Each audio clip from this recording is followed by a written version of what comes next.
This is our environmental assessment prepared for Principles of Low Vision, prepared by Stephen Kovacs and narrated by Stephen Kovacs. To introduce our environmental assessment, we're going to be looking at two different locations. The first of two is the Hannah Mission Thrift Store located in Belleville, New Jersey. The goal for our client is to be able to increase their mobility and navigation within the community.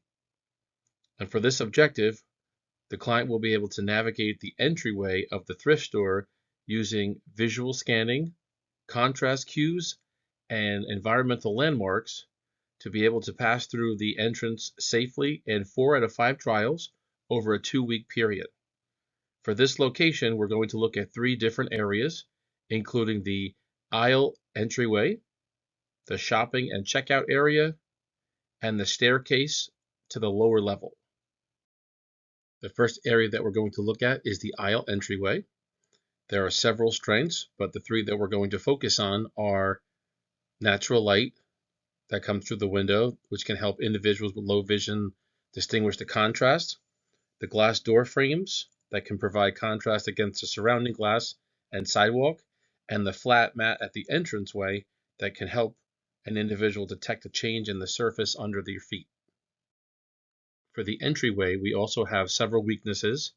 2 of them that we're going to focus on are the obstructed pathway and any tripping hazards that we can see. For the obstructed pathway, we have several items within the entranceway, including the mannequin, exercise bike, and other items that may block the entry path. We also have a tripping hazard, so we have a slight step up inside the front door. We also have a mat that's slightly awkward and taped on the corners, which may also pose a tripping hazard. Here we have a before and after picture of what our entryway may look like with the provided recommendations. 2 of our recommendations include tactile floor markings or tactile warning surfaces and high contrast markings. Our problem is the raised platform near the entrance may pose a tripping hazard for someone who is blind or has low vision. Our solution would be to install tactile warning strips or bump dots and or include high contrast tape. In this case, we have yellow to indicate the platform edges and the door frame. These items can be purchased at Amazon, Home Depot, or Lowe's. When looking at our environment, we have to look at the ways that we can improve efficiency and functioning within this environment. So for our client, we're looking at the thrift store. Our categories include environmental hazards, lighting contrast, color contrast, distance and depth perception, and size and ergonomics. For each area, we have an observation and a recommended solution to be able to implement in this environment. Our second area is the shopping and checkout area of the thrift store. Our objective is for the client to be able to independently navigate from the entrance to the checkout area by following a 36-inch wide, high contrast and tactile mark path. For an individual with a visual impairment, there's 2 strengths that we identified. The first one is the high color contrast in the key areas, and the second one is the well-lit environment. In our shopping and checkout area, there are several weaknesses that we have identified. The first one is a cluttered walkway. So as you can see, the shoes in the bin pose a floor hazard. Small and low contrast signage, so the handwritten sign can be hard to read. And the third one is low contrast between the items and the background. Here we have 2 pictures. The picture on the left is a picture of the checkout area.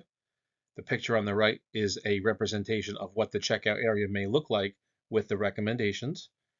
And we have 2 recommendations. We have high contrast countertop on the edges. So in the right picture, we have the countertop that's orange, blue, and red on the edge.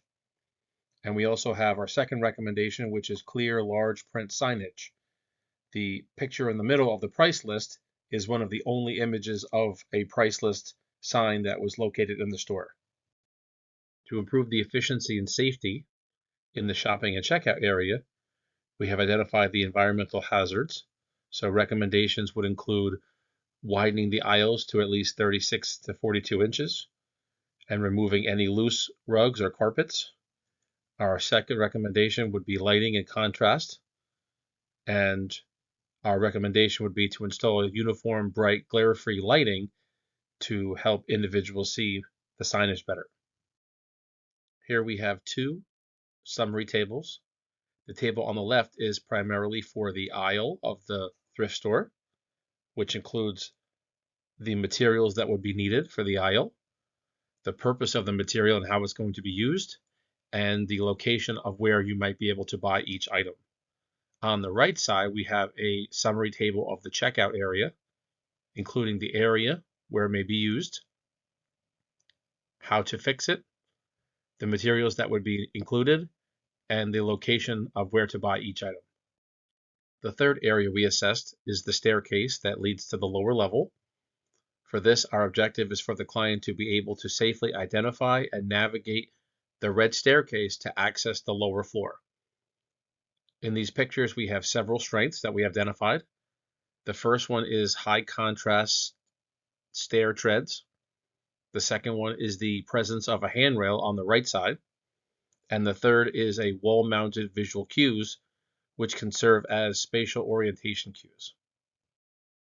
In our assessment of the lower level staircase, we have also identified several weaknesses. The first one is a cluttered and narrow pathway. So as we can see in the picture, there are several items along the walls of the staircase that can pose a tripping hazard. Our second is a lack of visual edge markings, which may make it harder for individuals to judge the depth and separation of each step. And the third, on the right side in the top picture, is that there is only one single handrail that's missing several spindles. In our assessment of the staircase, we have included several recommendations to improve its accessibility. The first recommendation is to add high contrast stair edge markings to help distinguish each stair tread. Our second recommendation is to install brighter, even lighting to help reduce shadow and increase visibility. In the assessment of the staircase, there is a before and after picture. The picture on the left is the picture of the staircase as it sits now. The picture on the right is the staircase with recommendations provided, including brighter and even lighting, high contrast stair edge markings, a newly installed handrail, tread cover indicators, and tread cover and tactile indicators. The following chart provides recommendations to improve the accessibility for individuals with low vision in the staircase area. Under our categories, we have environmental hazards, lighting, color contrast, depth perception, and size and ergonomics. In each area, we have identified the problem, and then we have provided recommendations for a solution. The second location that we are assessing today is Bovella's Bakery and Cafe, located at 1085 US Highway 22 in Mountainside, New Jersey. The areas that we're going to look at today include the seating area and the path to the bathroom. For this objective, the client will independently navigate from the entrance of the bakery to the seating area near the front windows. For the seating area, we have several strengths. The first strength is the high contrast furniture that may make it easier for someone to detect visually. Our second strength is a consistent floor pattern that helps to reduce glare and potential visual confusion. And our third strength is the natural lighting. The restaurant has large windows which provides natural light, which can enhance the visibility for individuals with low vision. In our seating area, we also have several weaknesses. The first weakness is the low contrast between the floor and the furniture. The dark metal legs of the chair tend to blend in with the wood flooring, which can make it difficult to distinguish the edges, increasing the risk of a tripping hazard. The second weakness is the tight spacing between the tables, which can pose a navigational challenge for individuals with a white cane or even a guide dog. Our third weakness are the obstructive structural columns located near the seating area. These can become unexpected obstacles, especially if they are not marked with high contrast or tactile cues. In the seating area are two pictures. The picture on the left is a picture of the seating area as it is now. The picture on the right is a picture of the seating area with several of the recommendations, including increasing the contrast between the floor and the furniture, improving lighting so it's uniform, adding tactile markers to the table edges, and adding high contrast tabletop placemats. The following chart provides recommendations to improve the accessibility in the seating area. Our recommendations include increasing the contrast between the floor and the furniture, adding tactile markers to the table edges, improving the lighting so it's uniform, using high contrast placemats and dishware, and creating clear pathways using marks with contrast tape. For each recommendation are provided the purpose for each recommendation, the materials needed, and the locations on where to buy each item. The second area that we are going to assess today in Bovella's Bakery is the pathway from the table to the bathroom area. For this area, the objective is for the client to independently navigate from the designated seating area to the restroom located in the back of Bovella's Cafe. The strengths of the floor plan include a clear pathway. The layout provides a relatively wide walkway between each table, which allows for easier movement. The second area is open sightlines to the restroom door from much of the dining area. And the third strength is the unobstructed flooring, which helps to reduce the risk of tripping and make it easier for individuals with visual impairments to move safely. In our floor plan, from the table to the bathroom, there are several weaknesses. The first weakness is that there are no indicators. There's no visual or tactile floor indicators to help guide individuals towards the bathroom.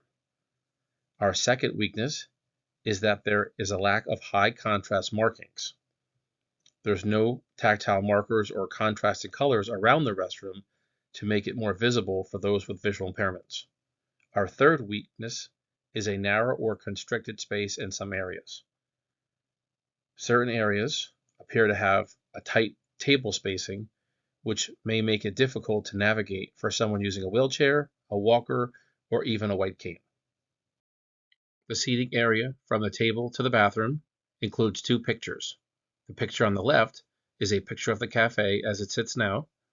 The picture on the right is a picture of the cafe with the recommendations provided, including lighting, clear pathways with navigation of at least 36 inches, signage towards the bathroom, and furniture placement that is stable. Additional recommendations include clear pathways with navigation and increased lighting across all seating areas. Our chart provides recommendations on how to manipulate the environment for the individual with low vision to improve their efficiency and functioning within the cafe environment. Our categories include environment, color contrast, depth perception, size and ergonomics, lighting, and wayfinding. In the environment category, our problem is that there is clutter or obstacles along the path. Keeping the pathway clear of furniture and maintaining a minimum of 36 inches can help the individual navigate the environment. Color contrast. Our problem is that the bathroom door blends into the wall. Applying floor tape or contrasting border strips to highlight the route can help individuals with visual impairments. Depth perception. A lack of cues for floor transition. Using non-reflecting flooring can help the individual transition from the table to the bathroom entrance. In size and ergonomics, there is small or poorly placed signage. Mounting large print and braille signage at 48 to 60 inches can help individuals with low vision. Lighting. Our problem is that shadows create visual confusion. Eliminating the shadows using even lighting can help individuals with visual impairments. Our last category is wayfinding, which may mean the unclear direction to the bathroom. Adding arrows or symbols on the floor or walls, or using tactile floor indicators before the bathroom door for orientation may help individuals with low vision.